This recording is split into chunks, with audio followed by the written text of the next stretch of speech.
because they still couldn't get Jeff Bezos. After all these years. Oh, well, I was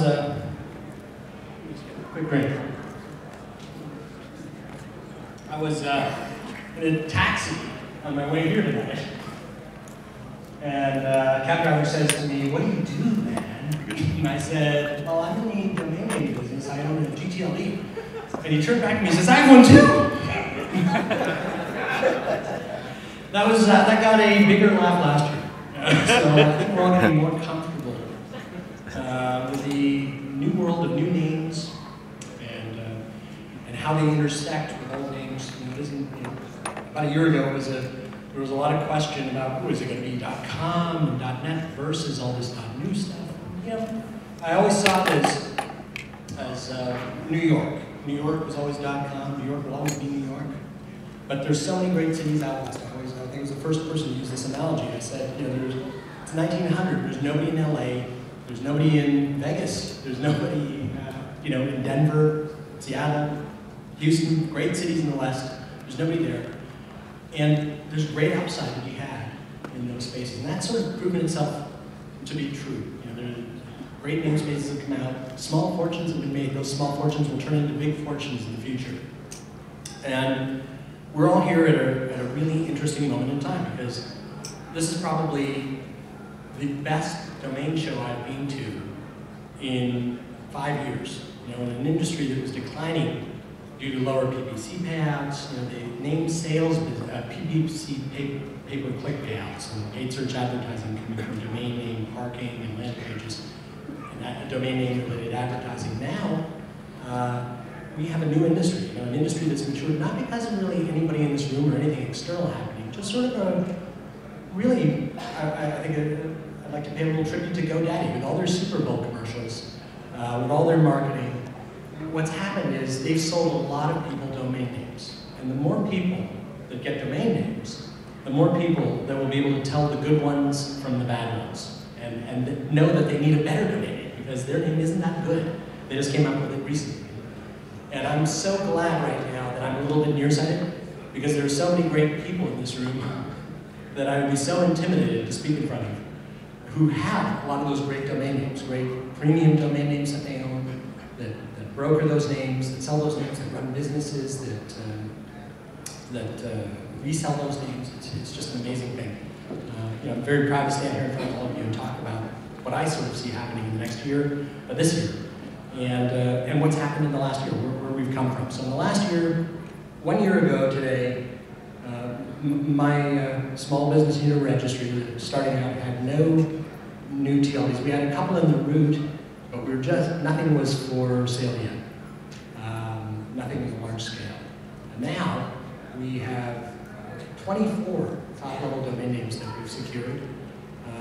We have hundreds of thousands of new registrations in the market. We have a great registrar that we didn't have a year ago. We have that as a tool or fulcrum to help us manage our inventory and sell names for our customers and leverage our sales platform that we'll be integrating in this next year. And we're just one small part of this. We're just one small company trying to improve the utility and use and delightfulness and ease of use of domain names. I often say to our team, I want to be the Apple of domain names. I want to have a product that is seamless, that is delightful, that is integrated, that is elegant. And we're going to get there. You know, it's we think we like where we like the beginnings of our evolution and what we've tried to do. In our case, we recognize, you know, we're never going to be as large a retail registrars.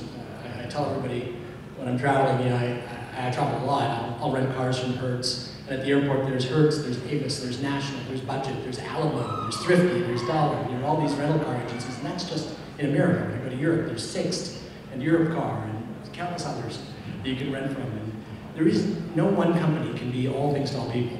I thought about that again today when I noticed that Google launched the sort of more open version of their registrar. And also, I had some, as I got the tweet that that Google had launched the registrar, I had another person say, "Wow, Uniregistry is everywhere here." And I thought, you know what? Next year you're going to see so much more presence from companies like Google, from GoDaddy, from other great registries, Donuts, and from VeriSign, and others that are, you know, small and large, .club, our friends at .club, and so many others that are going to be, you know, marketing to us all. And alongside, you know, Uniregistries, we try to offer names, make them more easy to use, make them more delightful. Why is this industry so small? Here we are at the Tropicana. This is a 2/3 full theater, or conference room that could be much larger. We could go to an INTA event. I went to the INTA event in Hong Kong. We'll go to the INTA event again where there are, you know, that 5,000 lawyers attend, you know, a trademark conference. I'll go to the one in San Diego, their annual conference, their once-a-year affair. Why is it you go to a conference like that and you have so many thousands of faces in the crowd? Huge, huge conference room, you can't even see the people, the person on stage.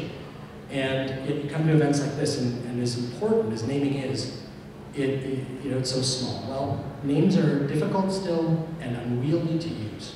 You know, the right hand doesn't often know what the left hand is doing. There are all these different disciplines and facets. You want to buy the name, you go over here. You want to sell the name, you go over here. You want to create websites, you go over here.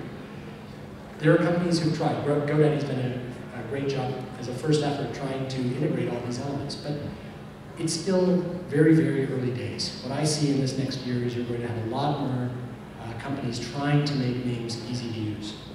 I think the chosen one has not stood yet. You know, the one who will change things has not identified themselves yet in the greatest way. You know, it's still an open field. It could happen. Any one person could be that person to help in things. Uniregistry is trying. We're trying to do great things. But we see, with all this effort, we think there's going to be great success. And what's neat about naming is one success in one field or success of one company is going to lift all the other companies in the space. It's a wonderful thing. You know, no one company can be all things to all people. No, there's room for everybody to prosper as the pie grows. That's what I think I'm most excited about. It's growth without cannibalization. We've grown tremendously in our sales platform last year. Sato is a fine retail marketplace, and they've sold even more names.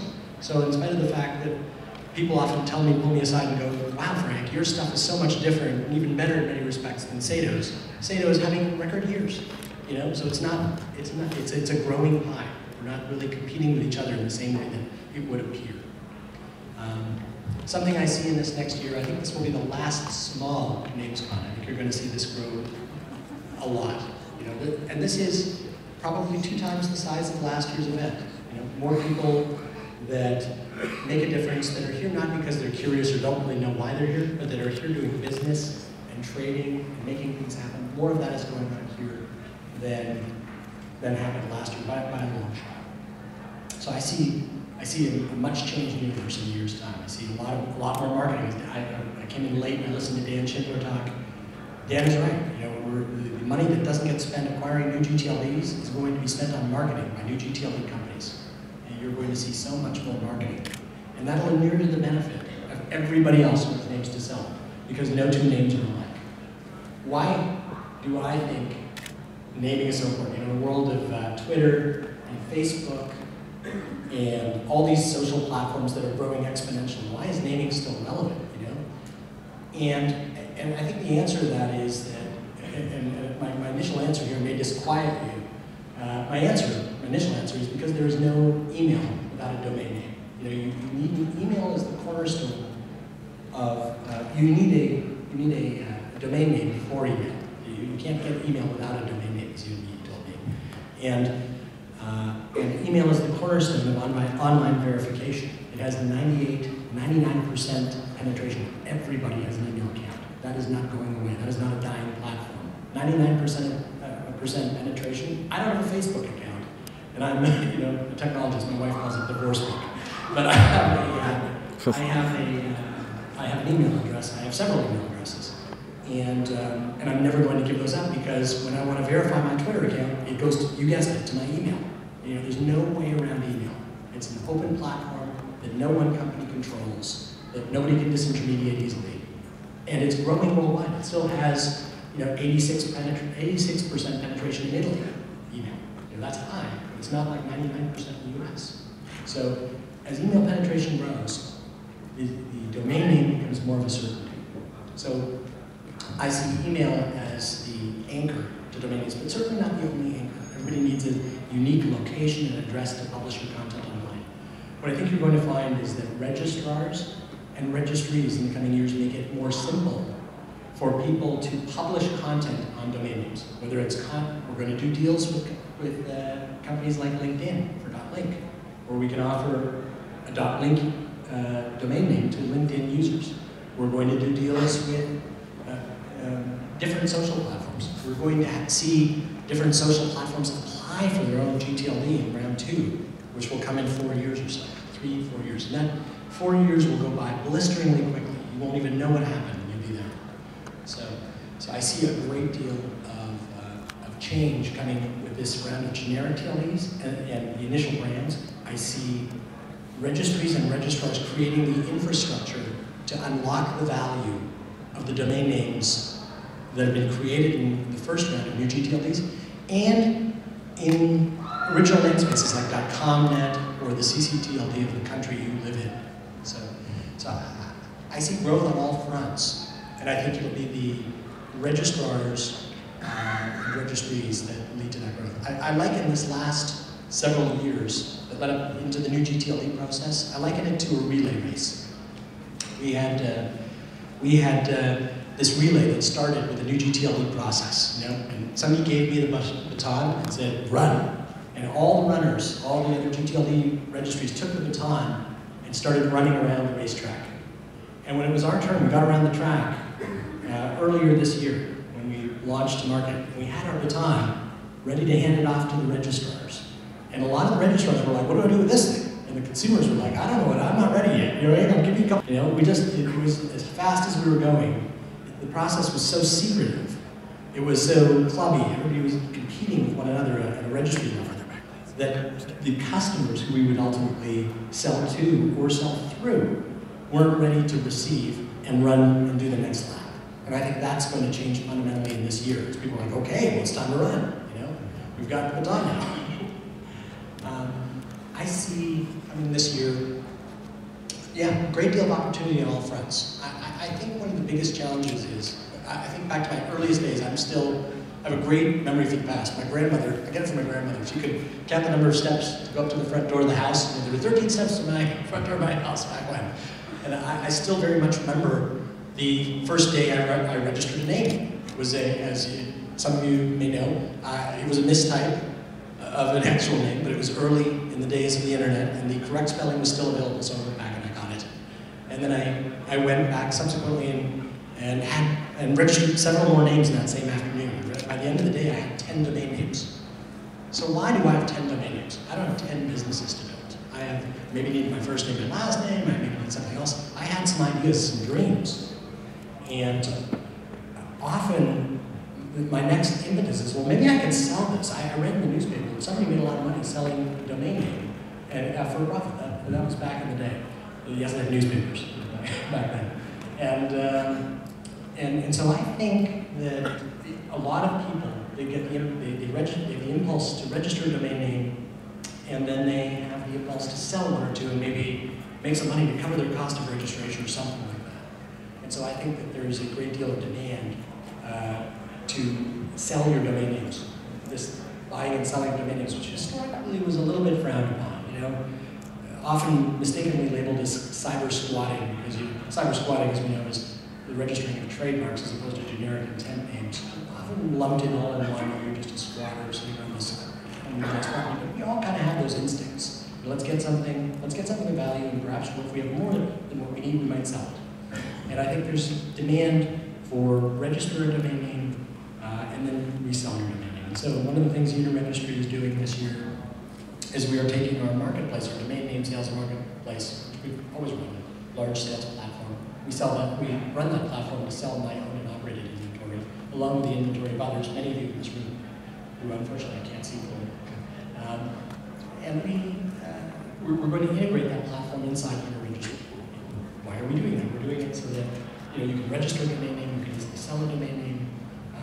We're trying to roll out some novelty alongside that to make it more interesting. And we think that the assorted marketplaces that sell domain names, rather than compete with one another, will collaborate more in the coming year. I think that's a sea change you're going to see. Historically, there was an us versus them mentality where it came to other marketplaces. We think that there's going to be, I think, there's going to be more of a collaborative approach. We're certainly still going to compete, but at the same time, there's going to be more of a collaboration where it's in our economic best interests to collaborate. And I think that'll make, why is that interesting? I think that's interesting because the me that isn't yet here on the scene, the same, or the you that is a lot like I used to be, that isn't here yet on the scene. The person that doesn't have any domain names, that goes out, that hears about this domain name phenomenon through all the marketing that the registries are going to do, and the registrars are going to continue to do. Those people are like, I've heard about this domain name business, and you can get a domain name, and you can buy it for nothing, and you can sell it for double your money. I can buy something for $20, and I can sell it for $40. That's a 100% return. Well, while that isn't blowing the hair back of many in this room, if you're working at IHOP for $5 an hour, $6 an hour, whatever the wages now, I can guarantee you that that sounds very exciting to you. So you're going to see a lot more faces, a lot more entrepreneurs. Some are going to rise. Some are going to make this their profession, their livelihood. And I see a lot of that happening in this year as marketing starts to come on stream. Perhaps later this year, as the infrastructure starts to get built. Our domain name sales platform gets integrated inside Uniregistry. Other marketplaces, GoDaddy improves their sales marketplace. Our marketplaces start talking to one another. Sado improves their marketplace. As all this starts to happen, I see more innovation, everybody pulling on the rope, pulling in the same general direction. And I think that lifts naming. We're going to see more integrations. We're going to try to integrate some of our GTLDs as we have with Gmail, with other mail services. We're going to try to make it easy for people who publish a YouTube video clip to link their YouTube content through to a domain name and make that easy and delightful and free. We're not going to charge for these things. That's going to inspire more innovation. Find another way to make money that's not the classical upsell surcharge. So these are all innovations that are coming. We have a lot of really interesting people in this room who are going to become service providers, as I have. I used to be a domainer. That's how I started, as many of you in this room. And I created a services company out of necessity. Some of you will do the same thing. Others will create sort of reseller model approaches, living in other people's platforms. We have people now. This last Christmas, I was surprised. I came into the office one day, and a parcel of Christmas gifts arrived. And I was like, who is all this from? And it was our customers giving gifts to us because we were able to unlock. Thank you, Frank. I kept telling when people have said to me, thank you, I made $2 million last year selling names on your platform. I made $3 million selling names on your platform. I was doing the fingertip math. We probably facilitated $60 or $70 million last year worth of sales. That's remarkable. It's my challenge to figure out how to make that useful and provide utility while at the same time remaining profitable enough to keep it alive. Mercifully, I have a platform. I have names of my own to sell, so I'm blessed in that regard. It'll be around for a long time to come. But it's still an interesting phenomenon. It shows you how big the tip of the iceberg effect is. There's so much business going on beneath the water you don't see. So I could go on rambling for a time yet, but I'm already 7 minutes over. I'll turn the floor over to questions. If anybody has any questions at all about names, naming, new GTLDs, infrastructure, or anything else for that matter, I'm pleased to oblige. So I'll be here for as long as you like. Don't feel shy about going first. It'd be great to... When is enough? No, yeah, confusing the registrar to a certain point when there's too many. So, too many GTLDs. So it depends. I don't think there. So this is a really interesting question. When is enough in terms of new TLDs? When is enough enough? Great question. Really, there haven't been that many new GTLDs added. So let's look at the world through my eyes for a minute. How many new GTLDs are added in this round? We're about 1,000. 2,000 applications for 1,000 strings. 500 of those thousands, about half. Let's fingertip it. Were for generic strings. So we got 500 strings. But now, how many of those are really viable? If you're a Chicago dentist, well then the span the dot, as we call them, span the dot names, is certainly good. Chicago.dentist. Okay, that's a great one. You got one. So it used to be chicagodentist.com, maybe the net, Maybe the US if you really want to get out there, right? That was the world. Now, so you got 3 strings for everyone to share. Every Chicago dentist, that's all they got. Everybody else has to go with Chick Dent or something like that. But now you've got Chicago.dentist. But does Chicago.dentist.link work? Maybe. But it's new, nobody's heard of it, it's a little lesser in the mental food chain. You got .web, if it ever comes out, when it comes out, will be big. Web, makes sense. .world, yeah, you know. But the air gets thin really quickly. .buzz, I love Bill, but I'm not so sure, you know, that I can live with .buzz as a Chicago dentist. I'm not so sure I can live with .flowers. Chicago dentist .flowers? No, I don't like it for some reason. So you can see that, well, because these new strings are so targeted and so niche specific, the spectrum hasn't really expanded. And you got to remember, in this round, we applied for the best we could get. There isn't like round 2 is going to come, and we're going to have all the good ones come back. All the good ones are out now. So I kind of feel like the spectrum is smaller than people think, and that's why when I tell people publicly in comments on blogs or on my own blog or wherever I can to go out and register names of these new strings, and people are like, well, that's self-serving, Frank. You know, why would you tell people to go do that? I mean it sincerely, because there isn't that much inventory. And just like when the .com inventory left the room slowly, people like me and others started to register .com names, these names will absolutely disappear. There's no way, like, you know, Chicago.dentist.web will sit there. You know, if it's at registration price, they will get taken, they will be reserved as premium by the registries as registry assets, they will be resold. There isn't as much inventory as it looks like. It looks like, oh my God, there's 500 strings, there's gonna be 10,000 strings, I'm quitting the name business. You know, it isn't like that. You can't change human behavior. You're not gonna call it something different. You can only move the dot so far. So I don't think there are that many names. And so when is enough strings? To really answer your question, I really want to answer it. There are so many people coming. Only 1% of people. Dan said there were 300 million domains for 7 million people, but that's actually misleading.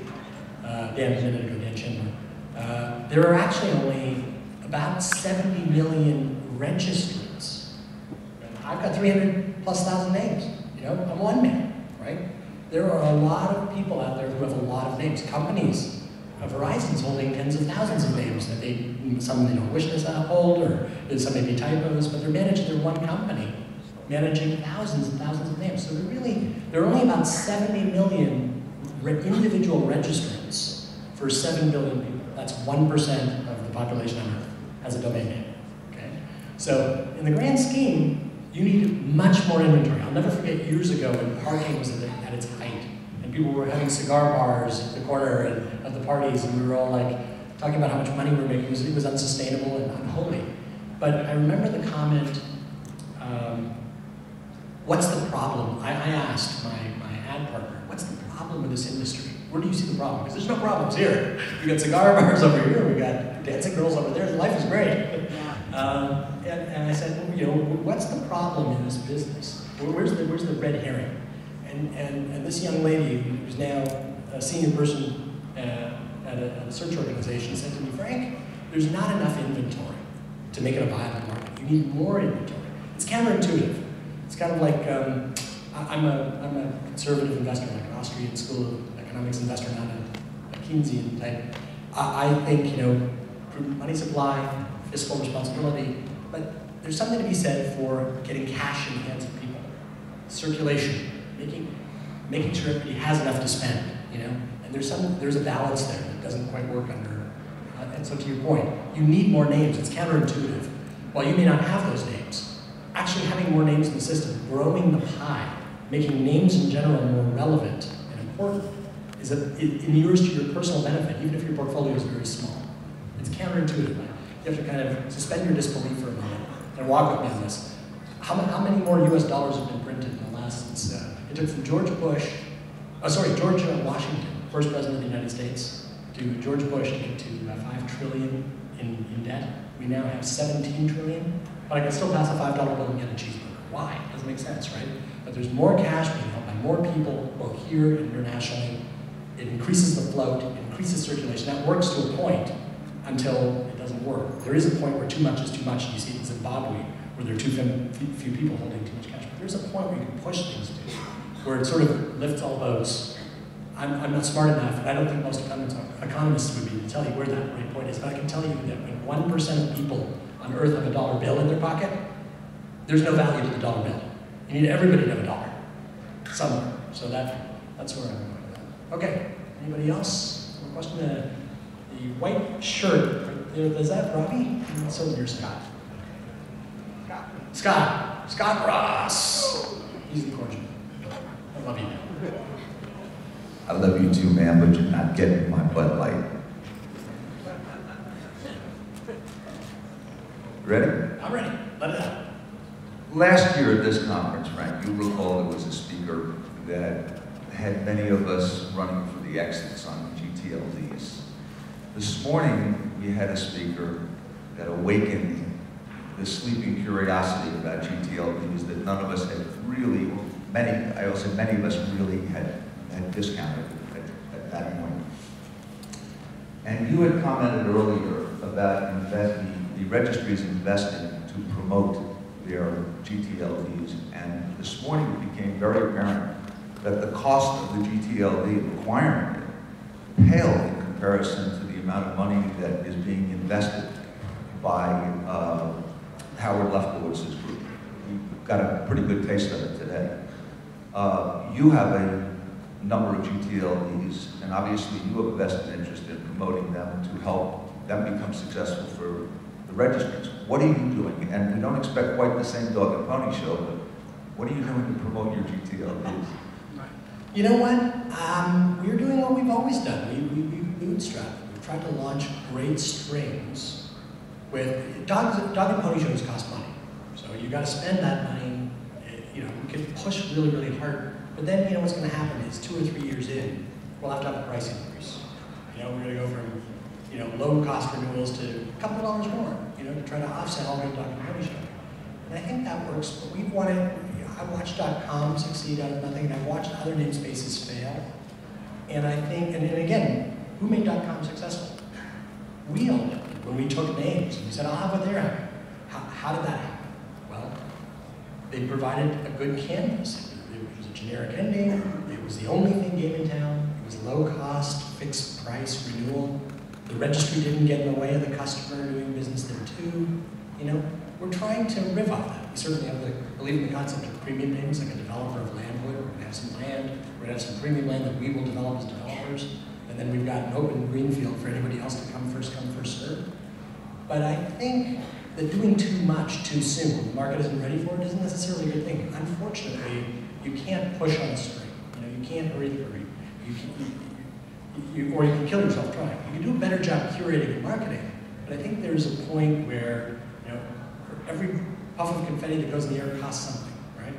And I like the puff of confetti as much as the next man. I don't want to dress it down. I think it's great, but I think that for our best strings, the cream will rise. So like good endings, you can't take a bad ending and make it good.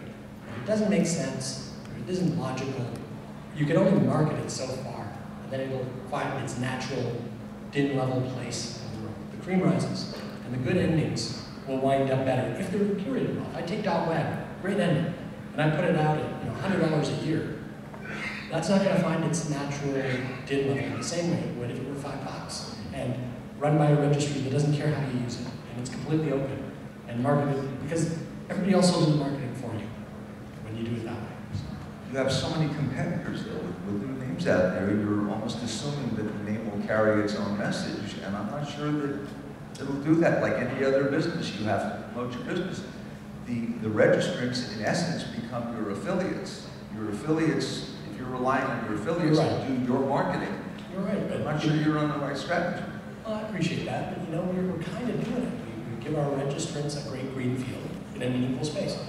.click, not a particularly strong string. We put it out at $5. We put everything in at $5. Everything in it. People got like Chicago.click, New York.click for $5. That's a really good thing, and those people are going to push really hard to try to sell it. We're going to watch what happens there. The beautiful thing is we have multiple namespaces. We have .link, in which we took some premium names. Chicago and New York are safely in the hands as registry assets that will be developed over time or given away to the right registrant who will do something with it. Put their shoulder to the wheel, turn it into something great, and inspires others to do the same thing. So we have the luxury of watching what works. That's far better than spending on a circus that we may or may not be able to recover. Once the money's spent, we're in a deficit position. You know, that's sort of my Mises Austrian School of Economics side of me, trying to do a better job and curate things, bootstrap our way to prosperity, rather than, you can only go so fast and so far. .com started in '88. '88 was when we started the first .com registration. Symbolics.com, 1988 registration. Registration number 1. It wasn't until the browser started in '93, '94 that people were like, wow, I can share a picture on the internet. This is amazing. That was 6 years later.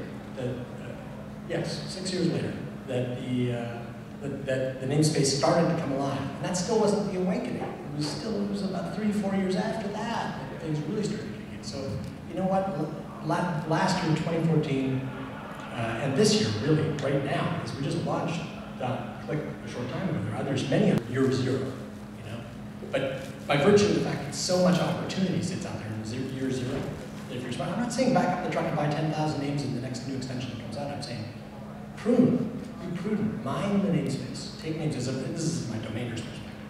Take those names and then you resell them at a profit, or you develop them. Do what you've always done. But there is opportunity. There's greater opportunity often taking a name at registration price in year 0 and selling it for 100 or 200 or 300% profit than there is buying a mature.com name at an auction service like NameGen, which I still participate in, and then selling it for double the money, 100% or 300%. You know, you can go from 0 to 10,000 in new Gs. You can't go from 1,000 to it's harder to go from 1,000 to 100,000 in mature namespace than it is going from 0 to 10,000 in a new G extension if it's a meaningful, resonant, powerful word or name. Do we have any more? Or do we want to call it? You got to get out. You got to get going. Turn that bad boy on.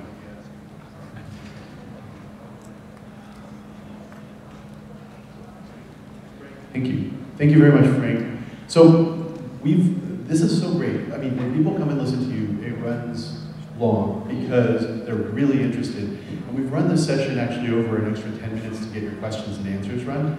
But we definitely want to make sure that you're coming back in 2016 in bigger and better ways. And we're certainly delighted to have Frank Schilling speak. So pleased to be here. Thank you for letting me